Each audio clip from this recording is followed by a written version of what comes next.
Hello, everyone, and happy Wednesday. We are super excited to be doing another Caring Counts live episode. I'll give everyone just a few seconds to jump on here and join us here. While people are jumping on, our goal with these is to connect people in memory care because we believe the more connections you have, the more support you have. Caring Counts is brought to you by Applewood Our House.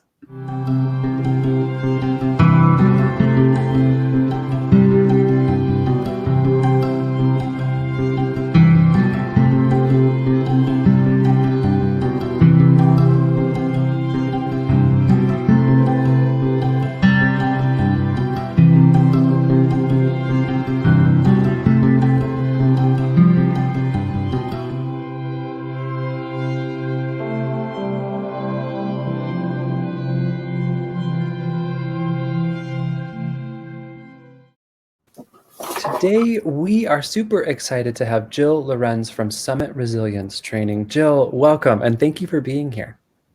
Well, hi, I'm pleased to be here. I am such a fan of Applewood. Good, good. Well, Jill, will you tell us a little bit about yourself and what you do? Of course, I own Summit Resilience Training, which is dementia education for caregivers, specifically with people with Alzheimer's, Lewy Body, Frontal Temporal, and Parkinson's disease.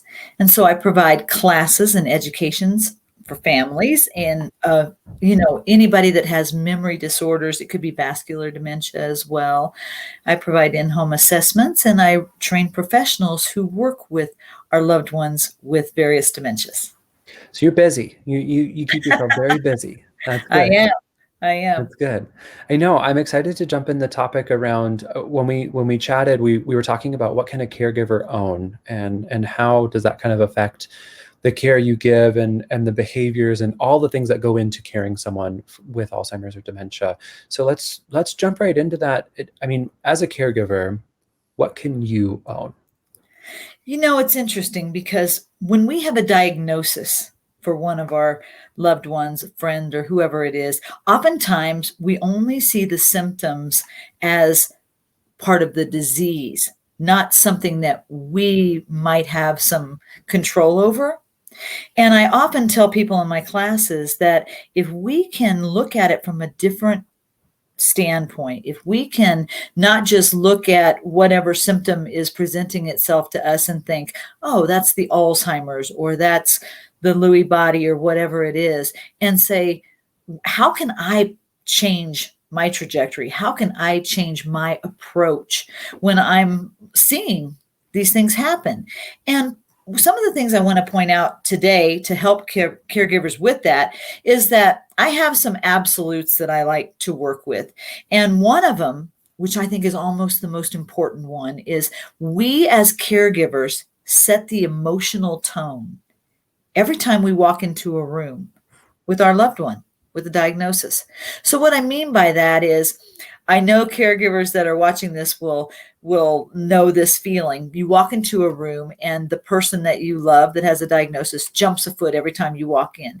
And you think to yourself, why are they doing that? I live here too. They know I live here. They know I'm here. Well, not necessarily.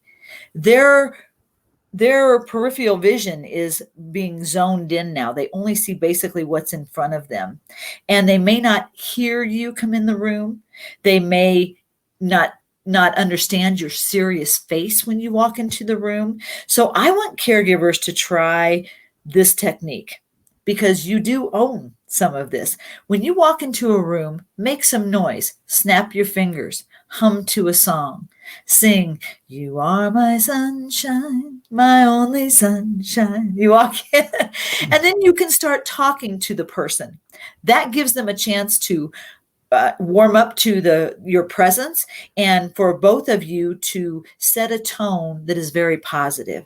So Taylor, as an example, if I walked into the room and I said, "Hey, Taylor, what are you doing?" My face does not say I'm happy. It does not say I'm welcoming. But if I walk in and I say, "Hey, Taylor, are you having a good morning so far? Would you like a cup of coffee?" It changes everything. So we need to look at the fact that we can set that emotional tone every time we walk into someone's space. and start it in a very positive way so that we don't end up having that scared reaction or a concerned reaction. If you're feeling anxiety, they will feel anxiety. If you're feeling happy, they will feel happy. This is something we cannot escape. So if we own that as a caregiver, that will help us enormously when we are wanting a positive reaction. So your act creates a reaction. Now, Jill, I have a question around this. I can Sure. hear the caregivers in a facility or a community or a home, and the family caregivers, wherever you are, if you're caring for someone, whether it be memory care or whatnot, I can hear them say, well, I'm not going to have a good day every day, right? So Right. how can I reshape my outlook before I walk into the room, so to speak? And that's very figurative, I think, before you walk Oh, into the care of someone. absolutely. That's a great question. So I think you could pause to care. Okay. Just use that kind of mindset. Pause for a moment. Say to yourself, I may not be in a good mood, but I can actually make a difference in the way the next 10 minutes are going to go. Okay. So put a smile on your face, even if you don't feel it. When you walk into a room and you smile at somebody, you at least have a better chance of having the rest of the interaction go well. So just pause for a minute. If you have to count to 10, say to yourself, I may not feel happy right now, but I can put a smile on my face if it's going to change the way our interaction is going to transpire. So even if you don't feel that way, we don't always feel that way. We wake up in the Of course. morning sometimes and we're depressed or we're blue or here we go again. Mhm. And, that is true. But that can help you with your own emotional well being, and it will certainly help the person with whatever type of dementia and memory loss they have. That's great. That's really good. It reminds me of the metaphor of, if your bucket's not full, how can you care for someone else's bucket? Well, You that's gotta make so sure. true. That is so true. Yeah. As we move forward in our Facebook Live, we have a couple of viewers here. If you have a question for Jill, please post it in the chat. We can put it up. We can pose questions as we go through her absolutes of, as a caregiver, what can you own? So Jill, let's move on to the next one. I know you have a few we want to get through I today. do. I do. So the next one I want to talk about is no doesn't mean no. It means I've forgotten how to do the task you're asking me about. So, as an example, I am one of you. I have had many family members that have had some type of dementia, specifically Alzheimer's and Lewy Body and Frontal Temporal. And so I've walked a million miles in your shoes. Okay. So I can give you an example. My mom had many children, 7. So if she didn't want to fold towels, I could certainly understand that. But I would say, Mama, would you like to help me fold some towels? And she would say, no. Now, we've all heard this. Would you like to take a shower? No. Are you hungry? No. Mhm. And so when I would sit down with my mom and say, okay, that's fine, Mom, but sit down right next to me. So I would grab the basket, put it down in front of me, and I would pull out a towel and I would start to fold it. And she would just watch me. And I would fold it and never actually look at her. I would just fold it. And then I would reach in and grab a hand towel and hand it to her, again, not looking at her, and grab another hand towel for myself. And I would start to fold it. And I would look over at her, and she was following me. And she would start to fold it as well.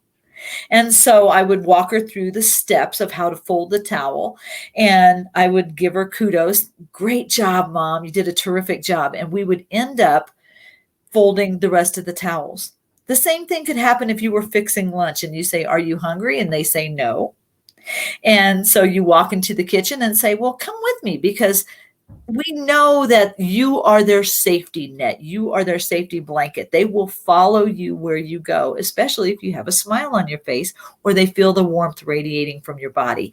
So they may say, no, they're not hungry, but you walk in, you get a glass and say, well, we've got iced tea, we've got orange juice, we've coffee, whatever it is.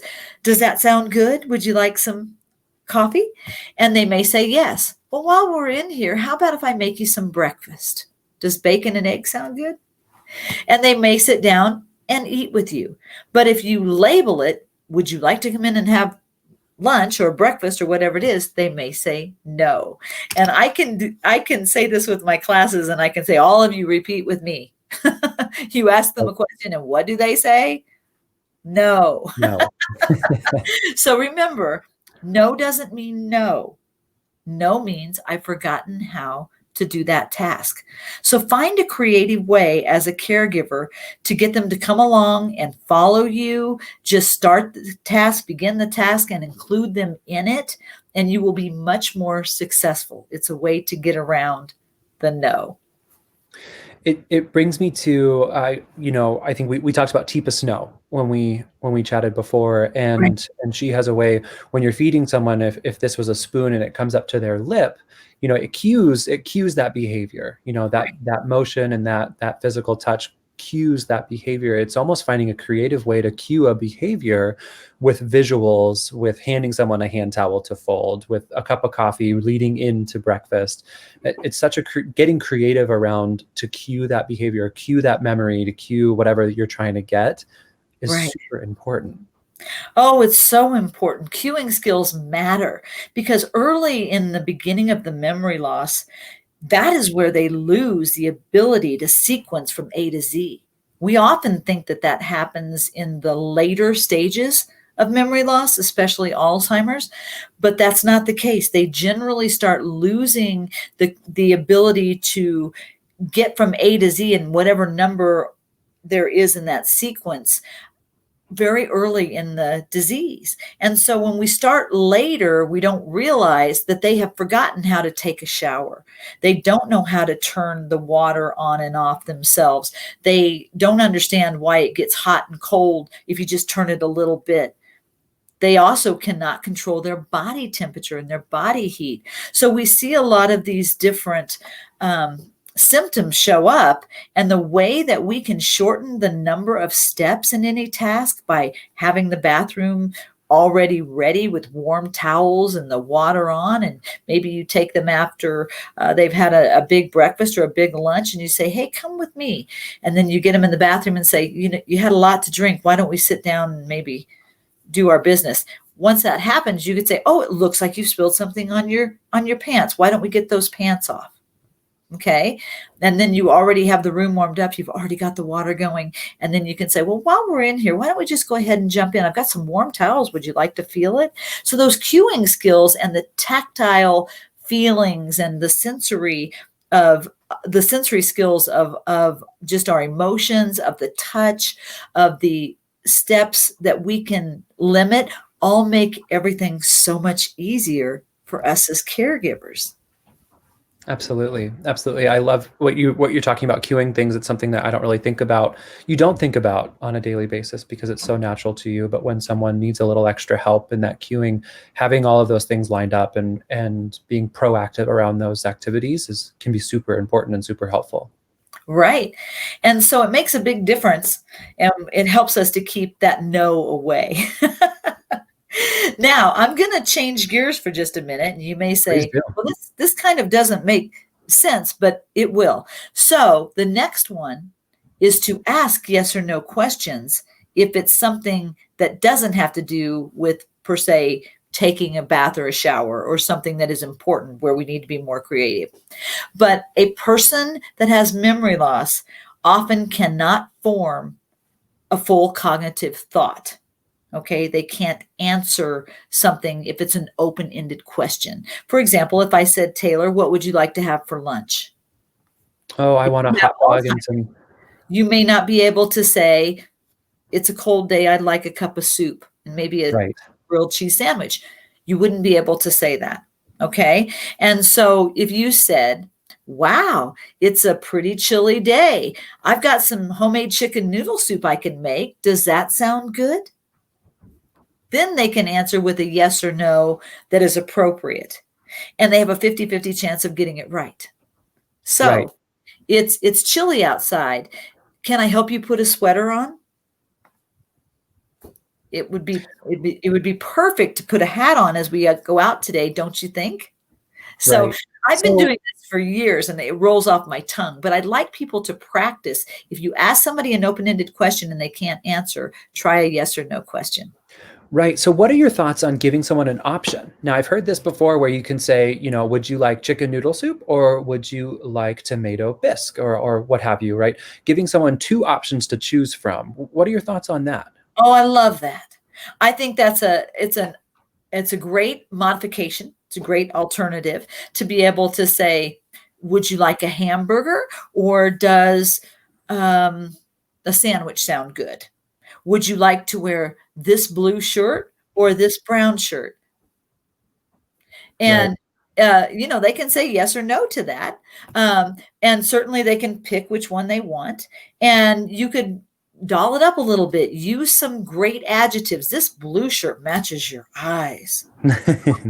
Looks fabulous on you. Would you like to wear this today? Or does the brown shirt feel more appropriate? What would you like to Right. wear? Yeah, that's fantastic. So you can curb those a little bit. And I love choices. Just don't throw out too many. Maybe two, Right. Right. not Two two. choices to Yeah, choose from. not Yeah. three. And Go ahead. and no, I think that's absolutely fantastic. It gives them, and what I was going to say is it gives you a toolbox. It gives our caregivers a toolbox to choose from. So you have these cueing behaviors, setting up the bathroom and things like that. You have this yes or no question that's very specific. If that doesn't quite work, you can pivot into an options, this or that type situation where it's just two options they can choose from. But any little tool I can pull out of my toolbox, if my loved one's not responding to what I'm doing in that moment, I can quick shift gears into something else. That's exactly right. And be fluid, be Mm. creative. Don't put yourself in a box where you can only move, from left to right. Make sure you can maneuver throughout and modify as you need to. Your loved one may not have as much memory loss. Maybe you have someone in early stage where you can ask open-ended questions. And certainly we want to make sure their quality of life and their dignity is maintained. But these tips are to help you if the person that you love or are caring for, if they are in the mid stages and are not comprehending questions, they're not able to answer, and you can see the confusion in their eyes, this will help you enormously to make your day more modified for success. That's great. That's great. Awesome. I'm absolutely thoroughly enjoying these absolutes. I think they're very actionable. I think people can really take action on these, which is really awesome. So let's move on to the next one. I'm excited. Okay. So tell me more. Tell me more. So someone may think that there's another person in the opposite room, and they come in and say, I hear somebody in the other room. Come here, see, it's bothering me. Instead of saying, no, there's no one there. That's not going to solve anything. It's an unmet need you have not resolved. So say, tell me more. Where are they? Can you show me? A yes or no question. So I'll give you an example. Excuse me. I'll give you an example. My mom would say, "There's that lady's in the room. She's in the mirror again. She's in there," and she would be scared. And so I'd say, "Well, Mom, show me. Where is she? Can you point her out to me?" So she'd walk me into the room, and we'd look in the mirror. And oftentimes, people with memory loss, as they are more progressed, they will not recognize themselves in a mirror. They won't recognize themselves in glass or in pictures and things like that. And that happens. They often go back in time and they don't recognize themselves. So I would say, "Well, Mom, she's friendly. Wave to her." And the woman in the mirror would wave to her. And I'd say, "See, smiling at you." So we would use that theory to have her guide me to where the disruption was. Another one is when someone passes away. And the person that has the progression of the disease is concerned about where they are. Where is my husband? Where is my wife? I want my mom or dad. And they are, older. They're elderly possibly, and those folks are long gone. They passed away many years ago. If we tell them that that person has passed away, they are reliving it like it never happened. And so we never want to do that. So my tell me more theory is used in this way. Now, you would say, tell me more about your husband. Did you like the way he held your hand? What year did you get married? Do you know? What was your favorite thing about her? Were they romantic? What was something that they always did for you? Did they bring you flowers at holidays? If they're asking about parents and maybe they're in their 80s or what have you, and the parents are long gone, where did you grow up? If that person were here right now, what would you say to them? What would This you like to say to them? Would you like to sit down and maybe have a cup of coffee with them, or take a walk with them, or sing songs with them? So find out what it is about that person that they're missing, and expand on that, instead of saying, oh, they passed away, or what have you. And it falls into the same category with them asking to go home. Home is not a physical place. Home is a place of the heart. So when they're asking to go home, they may mean their childhood home. They don't necessarily mean the home they are in, or home is a person that they are missing. So using that tell me more theory really helps them to expand on that sentiment that they have, that the love that they are longing for or missing can come into focus now, because we can help them bridge that gap by asking questions about that person. What a great way to step into their world and step into the world that they're in that moment. Right. I think It makes a difference. we can benefit from that, even talking and caring for people without Alzheimer's or dementia, stepping into their world, and really, I think that brings in a piece of empathy. It brings in a piece of just stepping in their shoes for just a moment and seeing where they are. That's exactly right. And we can care better when we are in their world. If we're standing on the outside looking in, it's a little bit harder. But if you can step into their world, and that brings me to another one, confabulations, something that may not be true, that we don't want to say is a delusion, but you could say, if they're looking for a person who has passed away and cannot come, when's my husband going to be home? Well, we can't reach him right now. He's somewhere where we can't contact him, but if the opportunity presents itself, we'll try. They might say, I have to go pick up my children. Sometimes, especially women in memory units, will say, I need to go and get my babies. I need to pick them up from the babysitter. Oh no, the babysitter called. She's going to keep him for the night. She's going to feed him dinner, give him a bubble bath, and she'll bring him back in the morning. It's all taken care of. I just forgot to tell you. Okay. So we can say things that are more general statements that don't say he'll be here in a while, because he won't. We're not going to say something like that, but we can say we can't reach him right now. Right. And I think what you're kind of getting at too, that I want to point out, is it's a balance as well. And it takes practice. By no means are we saying this is something, I can just go do tomorrow and be really good at, and things like that. It takes practice. It takes a little time to figure out exactly what the right words are in that moment, Right. And understanding, having some education around the brain itself and how the brain works. And when we have impairment, what will we see? Helps enormously in being ahead of the disease, and understanding when your person does something that doesn't make sense. Maybe they're not recognizing a word, or losing their reading or writing skills, or losing their language or judgment or reasoning. When we understand these symptoms more, I think that helps us as caregivers to become more resilient. And resiliency is all about overcoming obstacles and adversity to find a positive outcome. And it's not just about the person with the diagnosis. It's a lot about the caregiver. You and I care deeply about caregivers. And we want to make sure that they're not overtaxed, that they're not stressed out, that they're not tired more than a couple of days in a row. They need respite. They need ways to work with their loved one where everyone feels understood and everyone feels like the compassion and the empathy is there. And there are days when our meters run low. Of course. But we Absolutely. always want to try to fill it back up. So pause to care. Think about Pause those to kinds care. of things, right? Yeah, even for These are yourself. Even for yourself. absolutely. Of Nobody course. knows the struggles that caregivers have, and they often don't share. They're warriors, they're superheroes, and they're always trying to do whatever they need to do on their own without anyone else's help.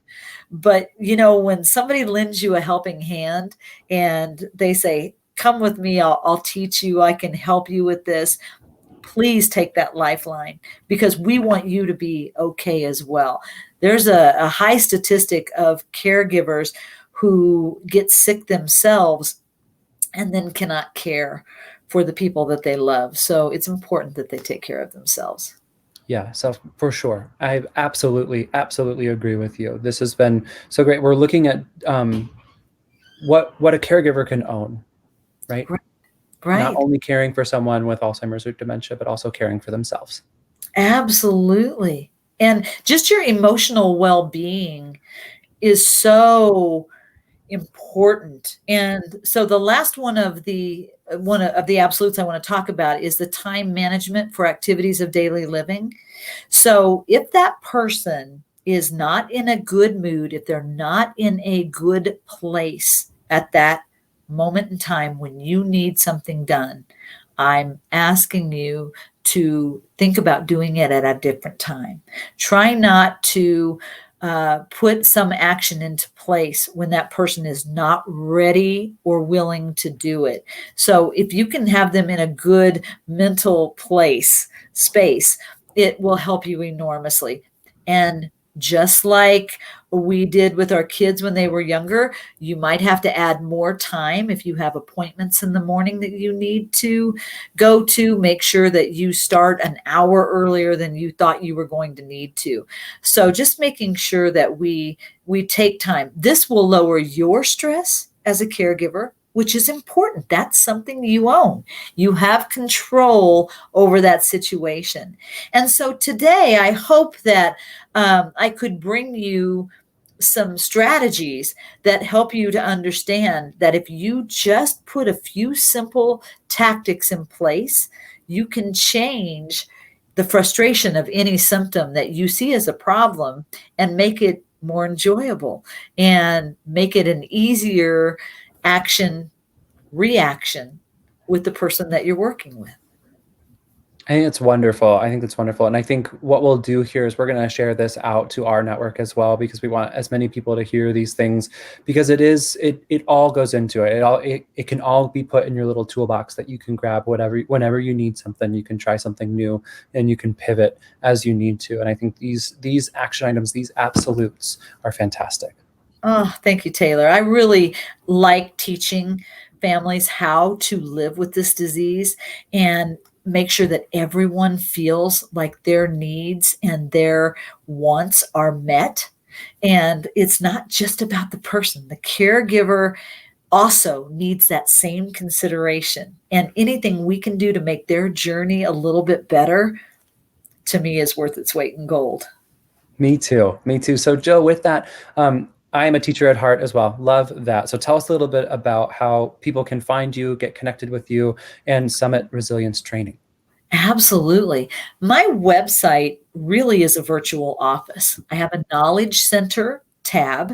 And when you click on that knowledge center, I have 45 pieces of information that you can access easily, from bathing without a battle to ways to avoid scams to learning about what the various diseases are, how to hire a home care company or how to look for a care community, all those types of things.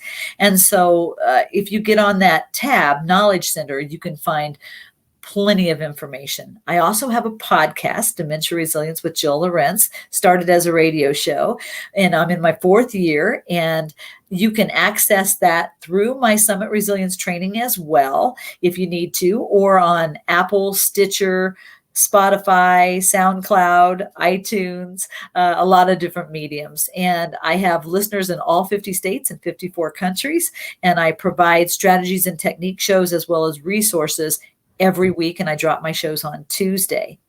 And one last thing, I teach classes for the University of Colorado Hospital Neurology Department for both the movements disorder and the memories disorders clinic.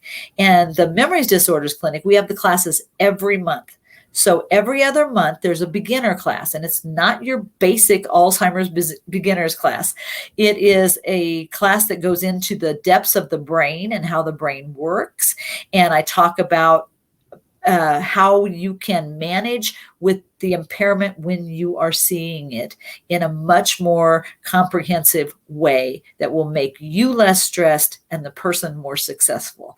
And so I'd love for you to get on those classes. They are on the first Wednesday of every month from 1:30 to 3:30, and you can sign up and access it through my website, Summit Resilience Training. And then I also have classes for people with Parkinson's every quarter, but all that information is on my website. Perfect. That is so great. It sounds like your website is the place to go to find some of these awesome, brilliant resources. I posted it here in the chat here so people can go and connect with you there for those classes, your podcast, everything that you're doing. And I also want to, before we end today, is say thank you for the work that you do for our caregivers, for our older adults, for people with Alzheimer's and dementia. It is important work and it's valued. So thank you. Thank you, Taylor. And right back at you. This Facebook Live is absolutely beautiful. And I love that you're reaching out to caregivers everywhere. I lovingly call my listeners Caregiver Nation. So now all of you are part of that. But I love it. We can work together in the future because I think we can build something great here.